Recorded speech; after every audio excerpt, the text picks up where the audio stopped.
গরু মাংস অনেক মজা হয়েছে। কে রাঁধছে? আমি রান্না করছি। মজা হয়েছে অনেক। তুমি আমার একমাত্র স্বামী, তোমার জন্য ভালো মন্দ রান্না করুন না তো কার জন্য করুন? এর দিকে খুব টেস্ট করে রান্না করছি। মজা হয়েছে। ওমা, সকালের নাস্তাটা যদি কে রাঁধছিল? এত প্রশংসা করার কি আছে? তুমি জানো না তোমার যেই খাবারগুলো পছন্দ সেগুলোই তো আমি রান্না করি সবসময়। আজকে তোমার একটা কথা বলি। আমার গোষ্ঠীর মানে আমার পূর্বপুরুষের কিন্তু কিছু পরম্পরা আছে। আমি সবসময় চেষ্টা করি ওই পরম্পরা অনুযায়ী সামনে আগায় যাওয়ার, মানে ওটি টিকায় রাখার। আমার দাদারে তোমরা চিনো? না। আমার দাদারে এলাকার মানুষ সবাই বাঘ কইত। বাঘ করার কারণ কি জানো? কেমনে জানো? দাদার আমরা দেখছি, দাদা তো সেই কবেই মরে গেছে। দাদার অবশ্য আমিও দিইনি, কিন্তু এই গ্রামের মানুষের কাছ থেকে শুনছি। আমার দাদাই বিয়ে করছিল 6টা, মানে আমার দাদি ছিল 6টা।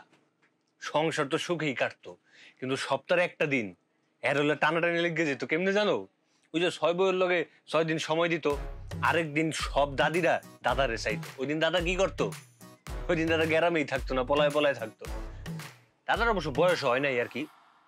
যদি আরেকটা বিয়ে করে লইতে পারতো তাহলে সপ্তাহে 7টায় 7 দিন সংসার আরো সুখের হয়ে যেত। হ্যাঁ, এখন আমার এই দাদার যে পরম্পরা আছে এটা যদি সামনে আগে নিয়ে যেতে হয় তাহলে কার নিয়ে যেতে হবে? তুমি। এই যে বুদ্ধি বিয়া করছি আমি তোমারে, তোমার মাথায় বুদ্ধি আছে, কথা কইলে বুঝ জ্বালাও। তাহলে ওই পরম্পরা যদি আমি অনুযায়ী কাম করতে যাই আমার কি করতে হবে? তোমারে বিয়ে করতে হবে। এই যে একেবারে সঠিক কথাটা কয়ে লাইছো।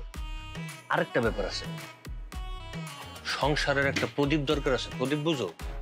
প্রদীপ হইতেছে বাচ্চা কাচ্চা। প্রথমে বিয়ে করলাম বড় বউরে, 3 বছরও কোনো সুসংবাদ দিতে পারলো না। তারপর বিয়ে করলাম ময়ূরী তোমারে, তুমিও 2 বছরে কোনো সুসংবাদ দিতে পারলা না। বংশের পরম্পরা, রীতিনীতি, বংশের প্রদীপ এটি তো দরকার আছে বংশ আগে লয়ে যাওয়ার লেগে। এখন তোমরা যদি অনুমতি দাও তাহলে আমি জানুয়ারি মাসের 1 তারিখে 3য় বিয়ে করতে চাই। না না না, আমি কোনো সত্যি লগে সংসার করতে পারব না। আচ্ছা থাক, আমি তোর লগে সংসার করতেছি না। তুই বাচ্চা দিতে পারছস না? আমি পারছি না। তাহলে আমি যেরকম তোরে মাইনা নিছি তোরে আর কারো না কারো মাইনা নিতে হবে। মোট কথা হইতাছে এই বাড়িতে সন্তানের দরকার আছে। যাক, তাহলে তোমরা দুইজনই অনুমতি দিছো, আলহামদুলিল্লাহ আলহামদুলিল্লাহ। যাক, তাহলে তো তোমাকে অনুমতি পাওয়া গেছে। তাহলে সামনে যে জানুয়ারি মাসের 1 তারিখ আইতাছে আমি 3য় বিয়েটা কইরা ফেলবো। হ্যাঁ, দাও এবার মাছের তরকারিটা দাও। এই যে বউ, তোমারে কেন আনছি এইটা তো তুমি জানো। যাই না শুই নাই তো আমার পোলারে বিয়া করে এবারে আইছো একটা সন্তানের লেগে। এই যে আমাকে বড় বউ গুণে মানে সব দিক দিয়ে ভালো, খালি একটা সন্তান হয় না। এই যে মাই যেটারে বিয়া করে আনছি ওরও সন্তান হয় না। কিন্তু তুমি আমার পোলারে আমার ঘরে একটা সন্তান দিবা, এই লাগাই তোমারে আনছি। আর একটা কথা শোনো, এই যে বড় বোন এরা এগোর সাথে আদব কায়দার মতো চলবা, আগের কাছ থেকে সব শিক্ষা নিবা, কাম কাজ, ঠিক আছে? শুনো, এই বাড়ির সম্মান বুঝছো এখন কিন্তু তোমার হাতে। আল্লাহ যদি চায় তাহলে তোমার দ্বারা এই বাড়ির সম্মান রক্ষা হইব। শুনো সুচরিতা, আমার যখন এই বাড়িতে বিয়া হয়ে আসছিল তখন খুব ধুমধাম করে আনন্দের সাথে বিয়া হয়েছিল। আমি ভালোই ছিলাম, সংসারে আদর মোহব্বত ভালোবাসা কোনো কিছুর কমতি ছিল না।